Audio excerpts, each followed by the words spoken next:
എന്റെ ബലമായ കർത്തനൻ ശരണമതാകയ പാടിടും ഞാനുലകിൽ.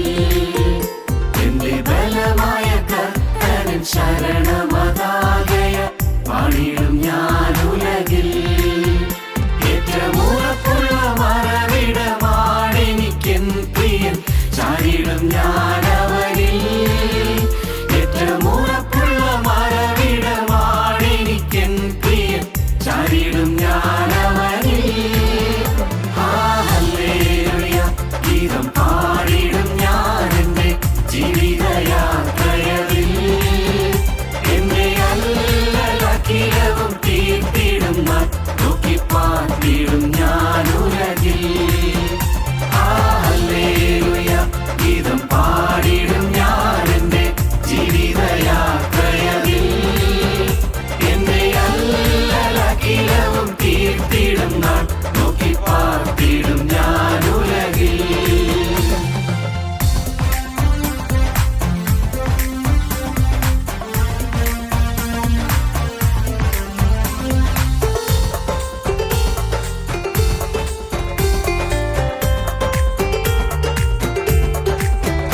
ഉള്ളം കലങ്ങുന്ന നേരത്ത് പ്രിയൻ തൻ വാഗ്ദത്തം ഓർപ്പിച്ചുണർത്തുമെന്നേ. ഉള്ളം കലങ്ങുന്ന നേരത്ത് പ്രിയൻ തൻ വാഗ്ദത്തം ഓർപ്പിച്ചുണർത്തുമെന്നേ. ഉള്ളം കരത്തിൽ വരച്ചവൻ ഓർമ്മിക്കധീശൻ താൻ എന്നോടെ ആശ്വാസകൻ. ഉള്ളം കരത്തിൽ വരച്ചവൻ ഓർമ്മിക്കധീശൻ താൻ എന്നോടെ ആശ്വാസകൻ. ഹല്ലേലൂയ ഗീതം പാടിടും ഞാനെന്റെ ജീവിതയാത്രയിൽ. എന്നെ അല്ലലഖിലവും തീർത്തിടും നോക്കിപ്പാർത്തിടും ഞാനുലകിൽ.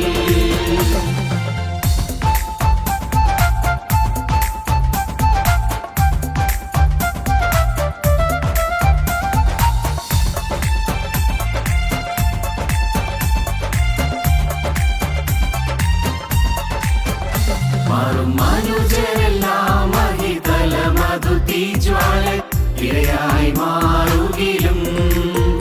മാറും മനുജരെല്ലാം മഹിതല മധു തീജ്വാല ഇരയായി മാറുകിലും.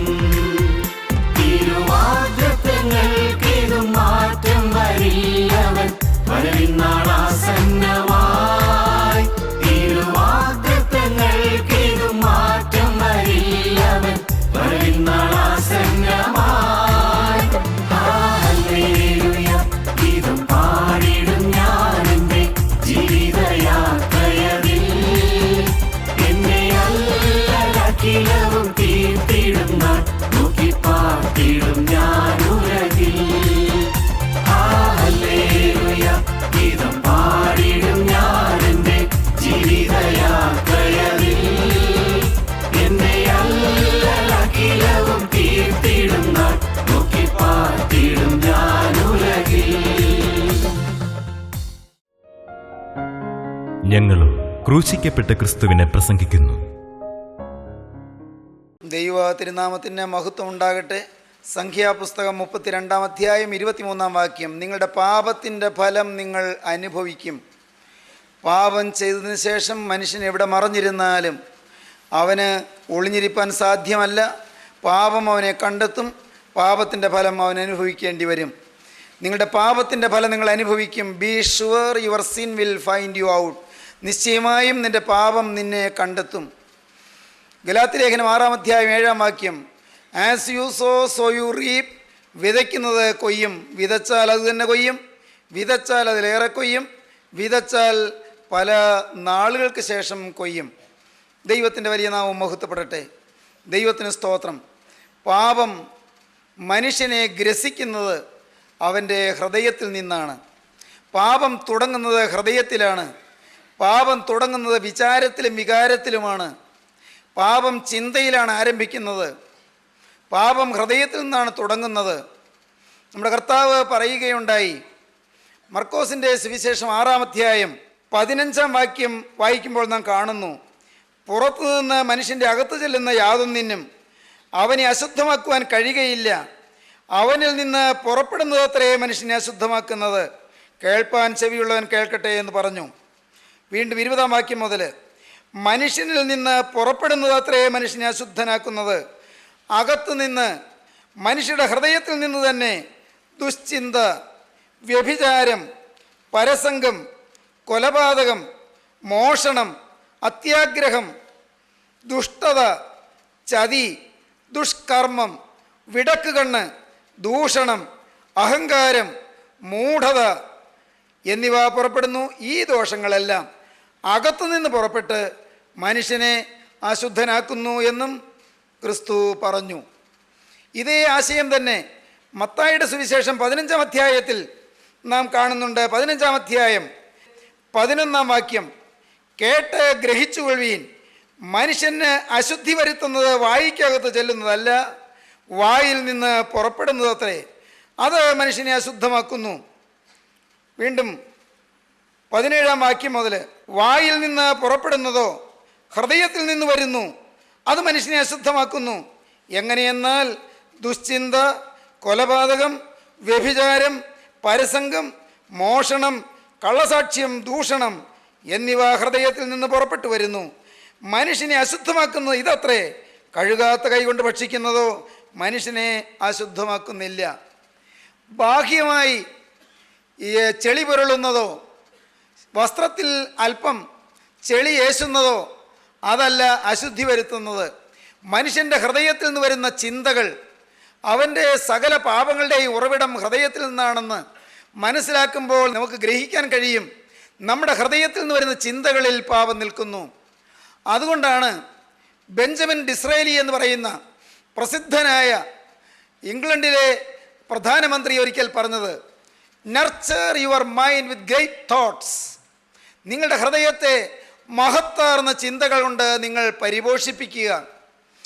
Four you will never go any higher than your thoughts. നിങ്ങളുടെ ഹൃദയത്തിലെ ചിന്തകളേക്കാൾ ഒട്ടും ഉയരെ നിങ്ങൾക്ക് വളരുവാൻ കഴിയുകയില്ല. Nurture your mind with great thoughts. മഹത്തായ ചിന്തകൾ കൊണ്ട് നിങ്ങളുടെ മനസ്സിനെ നിങ്ങൾ പരിപോഷിപ്പിക്കുക. For you will never go any higher than your thoughts.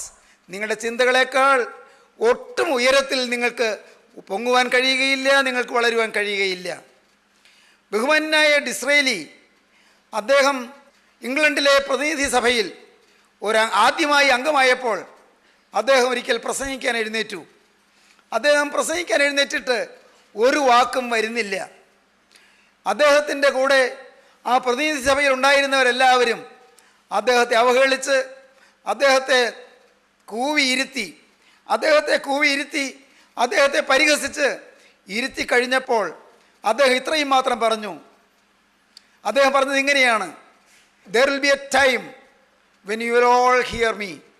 ഒരു ദിവസം വരും, നിങ്ങളെല്ലാം എന്നെ കേൾക്കുന്നൊരു ദിവസം വരും. ഇന്ന് നിങ്ങളെന്നെ പരിഹസിക്കുന്നു, ഇന്ന് നിങ്ങളെന്നെ കൂവിയിരുത്തുന്നു, എന്നാൽ there will be a time when you will all hear me.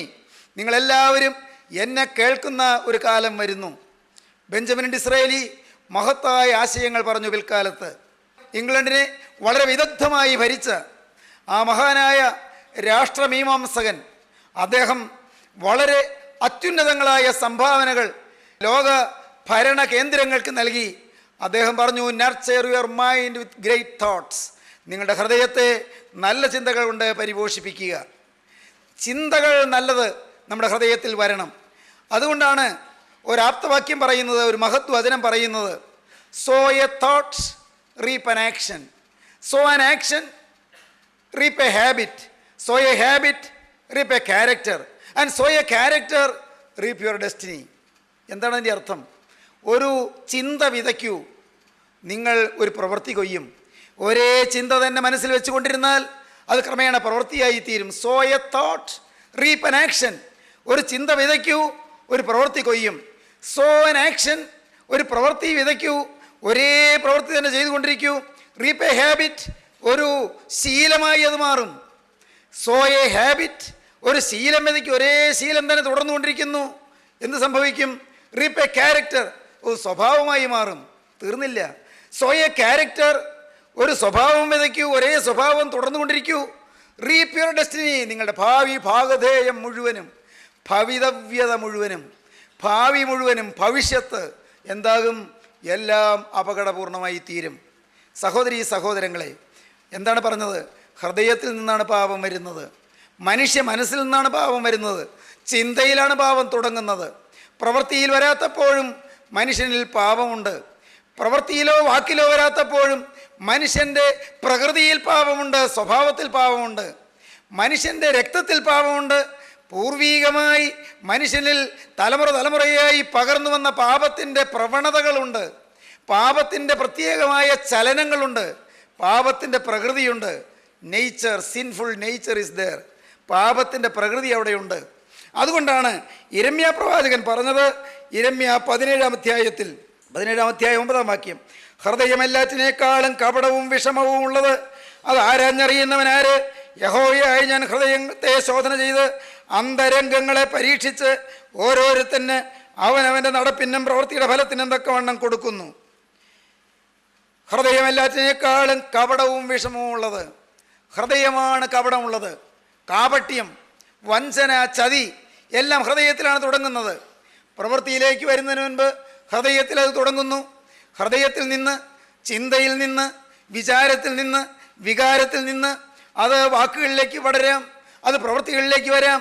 വാക്കിലേക്കും പ്രവൃത്തിയിലേക്കും വരാത്തപ്പോഴും അത് ചിന്താമണ്ഡലത്തിൽ പാപമായി മനസ്സിനെ അശുദ്ധമാക്കി മനുഷ്യ മനസ്സിനെ അത് ജീർണിപ്പിക്കുകയും മനുഷ്യ മനസ്സിനെ ക്ഷയിപ്പിക്കുകയും മനുഷ്യ ജീവിതത്തെ നശിപ്പിക്കുകയും മനുഷ്യനെ ഒന്നിനും കൊള്ളരുതാത്തനാക്കി തീർക്കുകയും ചെയ്യുന്നു.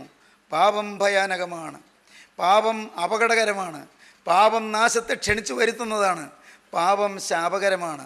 B sure your sin will find you out. നിശ്ചയമായും നിൻ്റെ പാപം നിന്നെ കണ്ടെത്തും. റോമർക്കെഴുതിയ ലേഖനം 5-ാം അധ്യായത്തിൽ അപ്പോസ്തലനായ പൗലോസ് അതിനെക്കുറിച്ച് പറയുകയാണ്.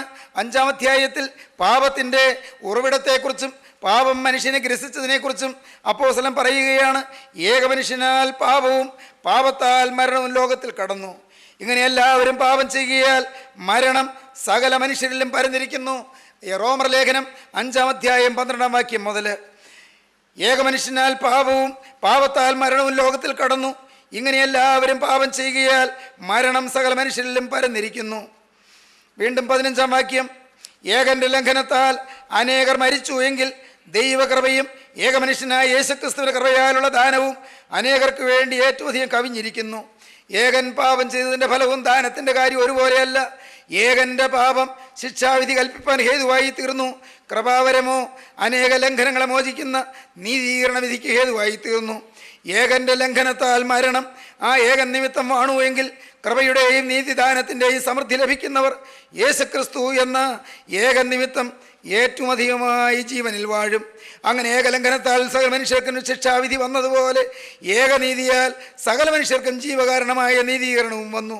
ഏകമനുഷ്യൻ്റെ അനുസരണക്കേടിനാൽ അനേകർ പാപികളായി തീർന്നതുപോലെ ഏകൻ്റെ അനുസരണത്താൽ അനേകർ നീതിമാന്മാരായി തീരും.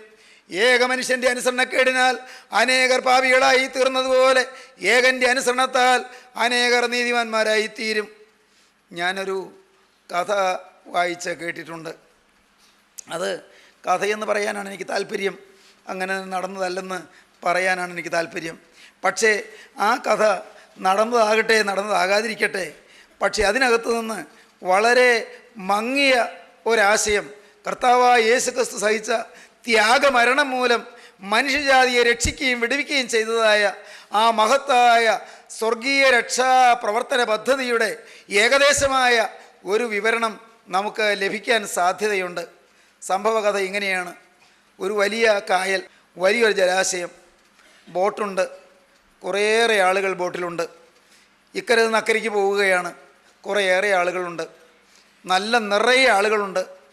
ഈ ബോട്ടിൻ്റെ അരികത്തുള്ള സീറ്റുകളിൽ ഇരിക്കുന്നവർ രസമായിട്ട് ആ ബോട്ടിൻ്റെ അരികത്തിരുന്നു കൊണ്ട് കയ്യെ വെള്ളത്തിലേക്കിട്ട് ഇങ്ങനെ കൈ വെള്ളത്തിൽ കൂടി ഇങ്ങനെ ഈ അനക്കിക്കൊണ്ടിരിക്കുന്നത് ഒരു രസമായിരുന്നു.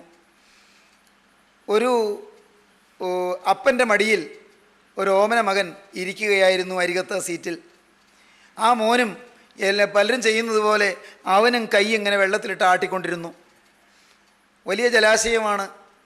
അക്കരെ കാണാൻ വയ്യാത്ത അത്ര ദൂരെ ആണ് കര. ഇക്കരെ നിന്ന് പുറപ്പെട്ടു കഴിഞ്ഞു. ഈ ബോട്ടിലിരുന്നു കൊണ്ട് കൈ വെള്ളത്തിലിട്ട് അനക്കിക്കൊണ്ടിരുന്നപ്പോൾ എപ്പോഴോ ഈ കൊച്ചുകുട്ടി, ഈ അപ്പൻ്റെ ഓമന മകൻ അയ്യോ എന്നുറക്കെ നിലവിളിച്ചു. ഭയങ്കരമായി നിലവിളിച്ചു. എല്ലാവരും ശ്രദ്ധിച്ചു. നോക്കിയപ്പോൾ ഈ കുഞ്ഞിൻ്റെ കയ്യിൽ ഒരു ചീങ്കണ്ണി കടിച്ചിരിക്കുകയാണ്. ഭീകരനായ ഒരു ചീങ്കണ്ണി. അതിൻ്റെ പല്ലുകൾ ഈ കത്രികപ്പൂട്ട് പോലത്തെ പല്ലുകൾ കുഞ്ഞിൻ്റെ കയ്യിലെ മാംസളമായ ഭാഗത്ത് ആഞ്ഞ ആഴത്തിൽ താഴ്ന്ന് കടന്നിട്ട് അത് അസ്ഥികളുടെ ഇടയിലൂടെ അപ്പുറം കടന്ന് പോകത്തക്കവണ്ണം അത്രമാത്രം പിടി മുറുക്കിക്കഴിഞ്ഞു. കുഞ്ഞിനെ വലിച്ചുകൊണ്ട് ഈ ചീങ്കണ്ണി പോവുകയാണ്. ഈ ബോട്ടിലിരിക്കുന്ന കുഞ്ഞ് അപ്പൻ്റെ മടിയിലാണ്. അപ്പൻ ഈ കുഞ്ഞിനെ ചേർത്ത് മാറോടക്കി പിടിച്ചു. അപ്പൻ എത്രത്തോളം ഇങ്ങോട്ട് പിടിക്കുന്നോ അത്രയും ശക്തിയോടെ ചീങ്കണ്ണി അങ്ങോട്ട് പിടിക്കുന്നു. ഫലം എന്ത് നമുക്ക് ഊഹിക്കാം. ബോട്ട് മറിയാൻ തുടങ്ങി. ബോട്ട് ഇങ്ങനെ ചാഞ്ഞു ചാഞ്ഞ് പോവുകയാണ്. കാരണം ചീങ്കണ്ണിയുടെ ശക്തി കൊണ്ട് ചീങ്കണ്ണി അങ്ങോട്ട് പിടിക്കുന്നു. അപ്പൻ ഇങ്ങോട്ട് കുഞ്ഞിനെ ഇങ്ങോട്ട് പിടിക്കുന്നത് കൊണ്ട് കുഞ്ഞിനെ ആ ചീങ്കണ്ണിക്ക് കിട്ടാത്തത് കൊണ്ട് ബോട്ട് തന്നെ ചായുന്നു. ആളുകളെല്ലാം കൂട്ടക്കരച്ചിലായി. നടുക്ക്, കായലിൻ്റെ നടുക്ക്, ജലാശയത്തിൻ്റെ നടുക്ക് ബോട്ട് എത്തിക്കഴിഞ്ഞു. അയ്യോ കൂട്ടക്കരച്ചിൽ. സംഭവിക്കുന്നത് ബോട്ടിൽ യാത്ര ചെയ്യുന്നവരെല്ലാവരും അനേകം മുതലകളുടെ ഊണായി തീരും. അനേകം ചീങ്കണ്ണികളുടെ ഭക്ഷണമായി തീരും. എല്ലാം നശിക്കും. ആളുകൾ പറഞ്ഞു, അങ്ങ് കുട്ടിയെ അങ്ങ് വിട്ടുകൊടുക്ക്, എന്നാൽ മറ്റുള്ളവർക്ക് രക്ഷപ്പെടാമല്ലോ. അപ്പൻ പറഞ്ഞു, ഞാൻ എങ്ങനെ വിടും? എൻ്റെ കുഞ്ഞിനെ ഞാൻ എങ്ങനെ വിടും? ചീങ്കണ്ണിക്ക് ആഹാരമാകാൻ ഞാൻ എങ്ങനെ വിടും? എല്ലാവരും കൂട്ടക്കരച്ചിലായി. ആളുകളുടെ കരച്ചിൽ കണ്ടപ്പോൾ കുഞ്ഞിൻ്റെ കരച്ചിൽ സാരമില്ലെന്ന് അപ്പൻ ഓർത്തു. കുഞ്ഞിൻ്റെ കരച്ചിൽ ചീങ്കണ്ണി കടിച്ചു വലിക്കുന്നത് കൊണ്ട് കുഞ്ഞ് കരയുന്നു. ആ കരച്ചിലിനേക്കാളും അപ്പന് കൂടുതൽ വേദന വന്നത് എല്ലാവരും കൂടിയുള്ള കൂട്ടക്കരച്ചിലാണ്. അപ്പൻ ആ കുഞ്ഞിനെ പിടിച്ചിരുന്ന ബലം അപ്പൻ അങ്ങ് വിട്ടു. ചീങ്കണ്ണി കുഞ്ഞിനെയും കൊണ്ടുപോയി. ബോട്ട് രക്ഷപ്പെട്ടു. ആളുകൾ രക്ഷപ്പെട്ടു. ഇത് സംഭവിക്കാത്തൊരു കഥയാകട്ടെ സഹോദരങ്ങളെ. എന്നാൽ അതിനകത്തെ ആശയം നിങ്ങൾക്ക് മനസ്സിലാകുന്നുണ്ടോ? നിത്യനായ പിതാവിൻ്റെ അരുമ സിംഹാസനത്തിൽ ഒരുമിച്ചിരുന്ന പുത്രൻ തമ്പുരാൻ ഇതാ മനുഷ്യജാതിയെ വീണ്ടെടുക്കുവാൻ, മനുഷ്യൻ്റെ വീണ്ടെടുപ്പിന് വേണ്ടി ഭീകരനായ സാത്താൻ്റെ വലയിൽപ്പെട്ട് എല്ലാവരും നിത്യനാശത്തിലേക്ക് പോകുന്നത് കണ്ടുള്ള നിത്യനായ പിതാവിൻ്റെ വേദന കൊണ്ട് തൻ്റെ ഏകജാതനെ വേണ്ട എന്ന് വയ്ക്കുവാൻ തിരുമനസ്സായി. അതാണ് ക്രൂശിലെ മരണം. സഹോദരങ്ങളെ, നിത്യനായ ദൈവത്തിൻ്റെ അഗാധമായ വാത്സല്യം ക്രൂശിലെ മരണത്തിന് തൻ്റെ പുത്രനെ ഏൽപ്പിക്കുവാൻ നൽകിയതായ ആ വാത്സല്യത്തിൻ്റെ അതുല്യമായ നിസ്തുലമായ സ്നേഹത്തിൻ്റെ അഗാധമായ വാത്സല്യ തികവ് സഹോദരങ്ങളെ നാം ക്രൂസിൽ കാണുകയാണ്. തൻ്റെ പുത്രനെ നമുക്ക് വേണ്ടി അവൻ ഏൽപ്പിച്ചു കൊടുത്തു. സാത്താൻ്റെ കയ്യിലേക്ക് വിട്ടുകൊടുത്തു. പൈശാചികൻ്റെ വായിലേക്ക് വിട്ടുകൊടുത്തു. പുത്രൻ തമ്പുരാൻ കരഞ്ഞു, എൻ്റെ ദൈവമേ, എൻ്റെ ദൈവമേ, നീ എന്നെ കൈവിട്ടതെന്ത്? എലോഹി എലോഹി ലമ്മ ശബക്താനി. എൻ്റെ ദൈവമേ, എൻ്റെ ദൈവമേ, നീ എന്നെ കൈവിട്ടതെന്ത്? പിതാവായ ദൈവം തൻ്റെ പുത്രനെ കൈവിട്ടു. ഇതാ ജീവനുള്ള ദൈവം തൻ്റെ അരുമകുമാരനായ കർത്താവായ യേശുവിനെ പിശാചിൻ്റെ കയ്യിലേക്ക് ഏൽപ്പിച്ചു കൊടുത്തു. തന്മൂലം ഈ ബോട്ടിലുള്ള മറ്റെല്ലാവരെയും രക്ഷിക്കാൻ കഴിഞ്ഞു. സ്നേഹിതരെ, ഈ ആശയം നിങ്ങൾക്ക് ഉൾക്കൊള്ളാൻ പറ്റുന്നുണ്ടോ? ഞാൻ നിത്യനാശത്തിലേക്ക് പോകേണ്ടവനായിരുന്നു. ഞാൻ നിത്യനരക തീപ്പൊയ്യിലേക്ക് നീങ്ങേണ്ടവനായിരുന്നു. ഞാൻ നിത്യദണ്ഡനത്തിലേക്ക് ആണ്ടാണ്ട് പോകേണ്ടവനായിരുന്നു. എന്നാൽ സ്നേഹവാനായ ദൈവം തൻ്റെ ഏകജാതനെ ഞാൻ ഏൽക്കേണ്ട ശിക്ഷ ഏൽക്കാൻ ഏൽപ്പിച്ചതുകൊണ്ട്, ഞാൻ ഏൽക്കേണ്ട ശിക്ഷ കർത്താവായ യേശു ഏറ്റതുകൊണ്ട്, ഞാൻ ഏൽക്കേണ്ട പാപത്തിന് ശമ്പളമായ മരണം കർത്താവായ യേശു എനിക്ക് പകരം ഏറ്റതുകൊണ്ട് ഞാനിതാ മോചിതനായി, ഞാനിതാ സമാധാനമുള്ളവനായി നിൽക്കുന്നു. പാപത്തിന് ശമ്പളം മരണമത്രേ. ഈ ക്രിസ്തു പാപം ചെയ്തില്ല. പാപം ചെയ്തത് ഞാനെന്ന് പറയുന്ന മനുഷ്യനാണ്. പ്രിയനെ, നീയാണ്, മകളെ, നീയാണ് പാപം ചെയ്തത്. എന്നാൽ നിന്റെ പാപത്തിന് നീ ഏൽക്കേണ്ട ശിക്ഷ ഇതാ യേശുക്രിസ്തു ക്രൂശിലേറ്റു. യേശുക്രിസ്തു ക്രൂശിൽ പാപത്തിന് ശിക്ഷ വഹിച്ചു. കർത്താവിൻ്റെ തിരുവചനം പറയുന്നു, പത്രോസ് എഴുതിയ 1-ാമത്തെ ലേഖനം 2-ാം അധ്യായം 24-ാം വാക്യം പറയും, നാം പാപം സംബന്ധിച്ച് മരിച്ച് നീതിക്ക് ജീവിക്കേണ്ടതിന് അവൻ തൻ്റെ ശരീരത്തിൽ നമ്മുടെ പാപങ്ങളെ ചുമന്നുകൊണ്ട് ക്രൂശിന്മേൽ കയറി അവൻ്റെ അടിപ്പിണരുകളാൽ നമുക്ക് സൗഖ്യം വന്നിരിക്കുന്നു. പാപം സംബന്ധിച്ചുള്ള മരണം, പാപത്തിനുള്ള മരണം, പാപത്തിന് വേണ്ടിയുള്ള മരണം, പാപത്തിലുള്ള മരണം. അതിക്രമങ്ങളിലും പാപങ്ങളിലും മരിച്ചവരായിരുന്നു നിങ്ങളെയും അവൻ ഉയർപ്പിച്ചു എന്ന് എഫേസ്യ ലേഖനം 2-ാം അധ്യായം 1-ാം വാക്യത്തിൽ നാം കാണുന്നു, അതിക്രമങ്ങളിലും പാപങ്ങളിലും മനുഷ്യൻ മരിച്ചു കിടന്നു. എന്നാൽ ആ മനുഷ്യൻ, അതിക്രമങ്ങളിലും പാപങ്ങളിലും മരിച്ചു കിടന്ന മനുഷ്യൻ, അവൻ പാപം സംബന്ധിച്ച് മരിച്ചവനായി തീരണം. അവൻ പാപത്തിന് മരിച്ചവനായി തീരണം. പാപത്തിനും ലോകത്തിനും ജഡത്തിനും മരിച്ചവനായി തീരണം. സ്വയത്തിനും ഇഗോയ്ക്കും മരിച്ചവനായി തീരണം. അതിനുവേണ്ടി പാപം സംബന്ധിച്ച് മരിച്ചവനായി തീരുവാൻ ക്രിസ്തു നമ്മുടെ പാപത്തിന് വേണ്ടി ക്രൂസിൽ മരിച്ചു. അങ്ങനെ നമ്മുടെ പാപത്തിൻ്റെ പ്രായശ്ചിത്ത ബലിയായി കർത്താവായ യേശു ക്രൂസിൽ മരിച്ചു. അതാണ് റോമർ ലേഖനം 3-ാം അധ്യായം 23-ാം വാക്യം മുതൽ വായിക്കുമ്പോൾ കാണുന്നത്. അപ്പോസ്തലനായ പൗലോസ് പറയും, ഒരു വ്യത്യാസവുമില്ല, എല്ലാവരും പാപം ചെയ്ത് ദൈവ തേജസ്സില്ലാത്തവരായി തീർന്നു. അവൻ്റെ കൃപയാൽ ക്രിസ്തു യേശുവിങ്കൽ വീണ്ടെടുപ്പ് മൂലം സൗജന്യമായി അത്രേ നീതീകരിക്കപ്പെടുന്നത്. വിശ്വസിക്കുന്നവർക്ക് അവൻ തൻ്റെ രക്തം മൂലം പ്രായശ്ചിത്തമാകുവാൻ ദൈവം അവനെ പരസ്യമായി നിർത്തിയിരിക്കുന്നു. പ്രിയപ്പെട്ടവരെ, വിശ്വസിക്കുന്നവർക്ക് കർത്താവായ യേശു തൻ്റെ രക്തം മൂലം പ്രായശ്ചിത്തമാകുവാൻ ദൈവം അവനെ പരസ്യമായി നിർത്തിയിരിക്കുന്നു. ദൈവം ക്രിസ്തുവിനെ പരസ്യമായ കാഴ്ചയാക്കി നിർത്തി, നിന്നാ വിഷയമാക്കി നിർത്തി. ഇതാ നഗ്നനായി അവിടുന്ന് ക്രൂശിന്മേൽ കിടന്നു. അവിടുന്ന് നിന്നാ വിഷയമായി, അപഹാസ്യ വിഷയമായി, അപമാനം വഹിച്ചുകൊണ്ട്, നിന്ന് ഏറ്റുകൊണ്ട്, ആക്ഷേപം സഹിച്ചുകൊണ്ട് അവിടുന്ന് ക്രൂശിന്മേൽ കിടന്നു. പ്രിയപ്പെട്ടവരെ, ഇത് നാം അംഗീകരിക്കുമ്പോൾ നമ്മുടെ പാപത്തെ നാം കണ്ടെത്തും. നമ്മുടെ പാപത്തെ കണ്ടെത്തുമ്പോൾ നാം നമ്മുടെ പാപത്തെ ഏറ്റുപറയും. നമ്മുടെ പാപത്തെ ഏറ്റുപറയുമ്പോൾ ദൈവം നമ്മുടെ പാപം ക്ഷമിക്കും. നമ്മുടെ പാപം തൻ്റെ പുത്രൻ്റെ രക്തത്താൽ അവിടുന്ന് മൂടിത്തരും, നമ്മുടെ പാപത്തെ മറച്ചു തരും. അപ്പോഴാണ് സങ്കീർത്തനക്കാരൻ പാടിയത് നമുക്ക് പാടാൻ സാധിക്കുന്നത്, ലംഘനം ക്ഷമിച്ചും പാപം മറച്ചും കിട്ടിയവൻ ഭാഗ്യവാൻ.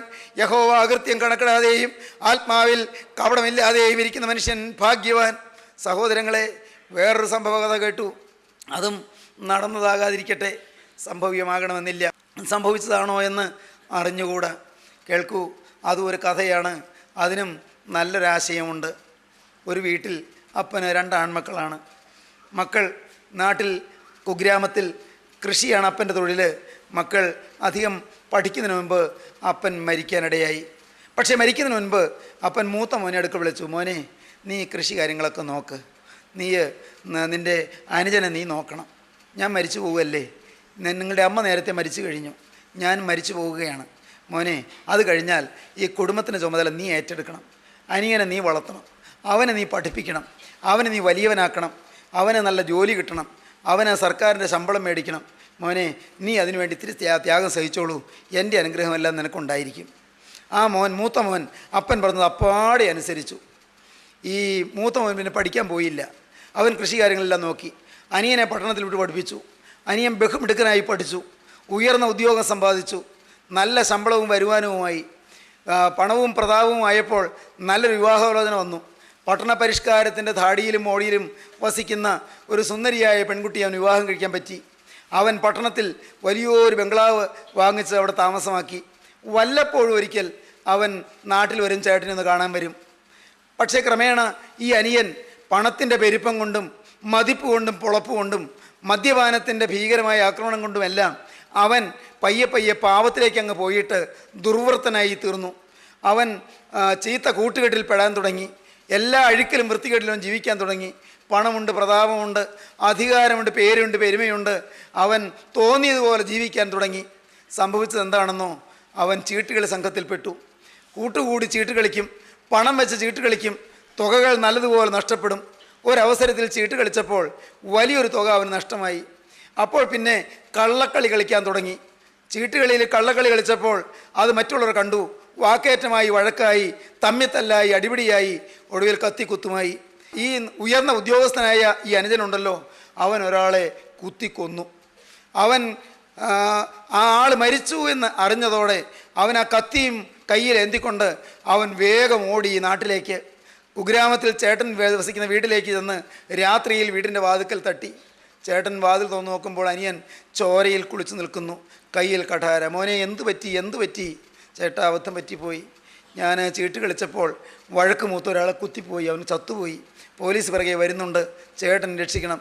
മോനെ, ഞാൻ എങ്ങനെ എന്നെ രക്ഷിക്കും? ഇത്രയും വലിയ കൊടിയ പാതകം വന്നല്ലോ, ഞാൻ എങ്ങനെ രക്ഷിക്കും? അയ്യോ, ചേട്ടൻ എന്നെ രക്ഷിക്കണം, എന്നെ സഹായിച്ചേ പറ്റൂ. ചേട്ടൻ അവനെ അകത്തേക്ക് കൊണ്ടുപോയി അവനെ ബാത്റൂമിലേക്ക് കയറ്റി. മോനെ, നീ കുളിക്ക്, നീ ഉടുത്തിരിക്കുന്ന ഡ്രസ്സെല്ലാം ഇങ്ങോട്ട് തരൂ, അത് അവിടെ അലമാരിൽ നല്ല ഡ്രസ്സുണ്ട്, അതെല്ലാം ധരിക്കൂ.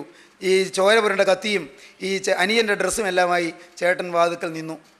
അതിലെ അസംഭാവ്യത പോകട്ടെ പ്രിയപ്പെട്ടവരെ, ആ കഥയിൽ അല്പം സംഭാവ്യതയുടെ പോരായ്മ പോകട്ടെ.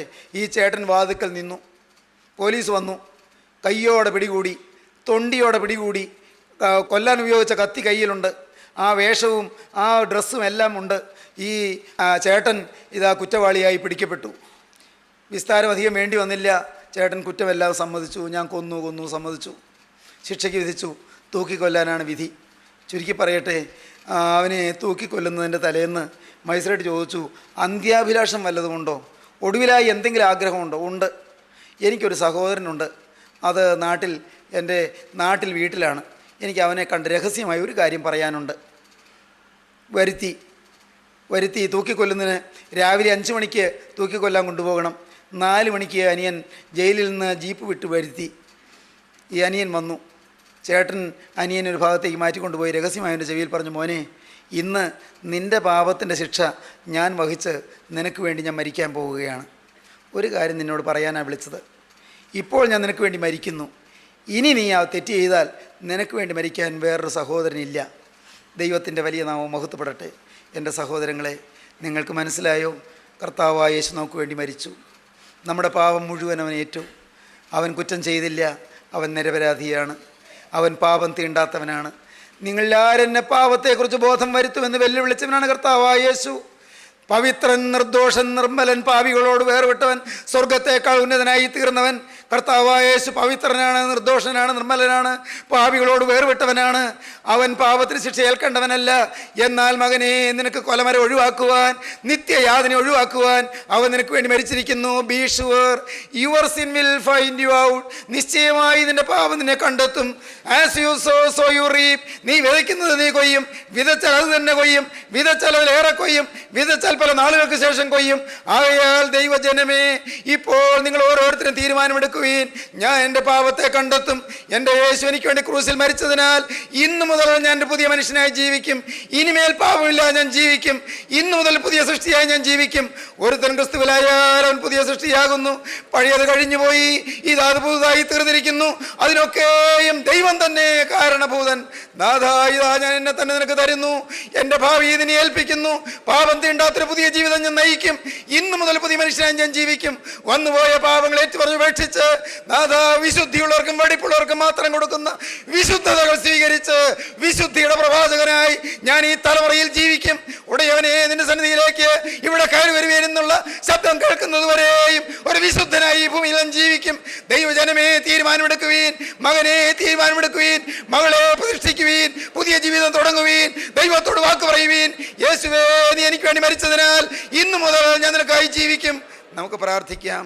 സ്നേഹവാനേ, കാരുണ്യവാനേ, അൻപുള്ള പിതാവേ, വാഴ്ത്തപ്പെട്ട കർത്താവേ, നല്ലൊരു ദിവസം കൂടി തന്നതിനായി സ്തോത്രം. ഈ സമയം നീ ഞങ്ങളെ സന്ദർശിച്ചതിനായി സ്തോത്രം. സ്വർഗത്തിൻ്റെ ദൂതുകൾ ഞങ്ങളെ അറിയിച്ചതിനായി സ്തോത്രം. സ്വർഗീയ സന്ദേശത്തിൻ്റെ കൃപാദാനങ്ങൾ ഞങ്ങളുടെ മേൽ പകർന്നതിനായി സ്തോത്രം. നാഥാ, രോഗികളെ സൗഖ്യമാക്കണമേ. പുതിയ ജീവിതം എല്ലാവർക്കും പ്രദാനം ചെയ്യണമേ. പാപബന്ധനങ്ങൾ അഴിക്കണമേ. പൈശാചിക ബാധകൾ മാറ്റണമേ. ശാപദോഷങ്ങൾ നീക്കണമേ. പാപത്തിന്റെ കടിയിൽ നിന്നും കുരുക്കിൽ നിന്നും എല്ലാവരെയും രക്ഷിക്കണമേ. ക്രിസ്തുവിന്റെ തിരുരക്തത്തിന്റെ മുദ്ര എല്ലാവർക്കും നൽകണമേ. എല്ലാവരെയും വാഴ്ത്തണമേ. തിരുനാമം മഹത്വപ്പെടുത്തണമേ. ഈ വചനം കേട്ട് എല്ലാവരും പുതിയ ജീവൻ നയിക്കുവാനുള്ള വാഞ്ചയും ദാഹവും നൽകി അനുഗ്രഹിക്കണമേ.